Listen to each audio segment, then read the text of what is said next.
BNP সরকারের সময়ে গণমাধ্যমের উপর কোনো ধরনের হস্তক্ষেপ না থাকায় প্রধানমন্ত্রী তারেক রহমানকে ধন্যবাদ জানিয়েছেন সাংবাদিক নেতারা। দুপুরে সচিবালয়ে অনুষ্ঠিত বৈঠকে দেশের শীর্ষস্থানীয় সম্পাদক ও গণমাধ্যম ব্যক্তিত্বরা অংশ নেন। বৈঠক শেষে এ তথ্য জানান তথ্যমন্ত্রী। তথ্যমন্ত্রী বলেন, সাংবাদিকদের বিরুদ্ধে দায়ের হওয়া মামলাগুলো সরকার খতিয়ে দেখে এ বিষয়ে প্রয়োজনীয় ব্যবস্থা নিতে প্রধানমন্ত্রী নির্দেশনা দিয়েছেন। এ সময় সম্পাদকরা বলেন, সাংবাদিকদের বিরুদ্ধে হত্যা মামলা গণতান্ত্রিক রাষ্ট্রের পরিবেশ ও সরকারের ভাবমূর্তির জন্য ইতিবাচক নয়।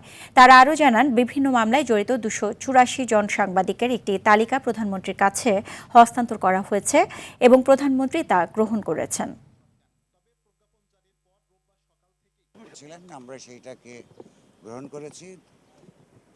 আইন কানুনের মধ্যে যে অগণতান্ত্রিকতার অংশগুলো আছে সেগুলোর সম্পর্কে আমরা তাকে অবহিত করেছি এবং বাংলাদেশে একটা গণতান্ত্রিক মিডিয়া রেজিম করবার জন্যে সকল সংশ্লিষ্ট সকল পক্ষের সমন্বয়ে একটা পরামর্শক কমিটি করে জুন মাস ধরে কাজ করে জুলাইয়ের কোনো একটা সময়ে চূড়ান্ত একটা রিপোর্ট তৈরি করে তার আলোকে একটা গণতন্ত্র পরায়ণ আইন তৈরি করবার জন্যে আমরা সম্মত হয়েছি। মাননীয় প্রধানমন্ত্রী তাদের অনুভূতির সঙ্গে একমত পোষণ করে প্রয়োজনীয় ব্যবস্থা নেওয়ার জন্য আমাকে নির্দেশ দিয়েছেন।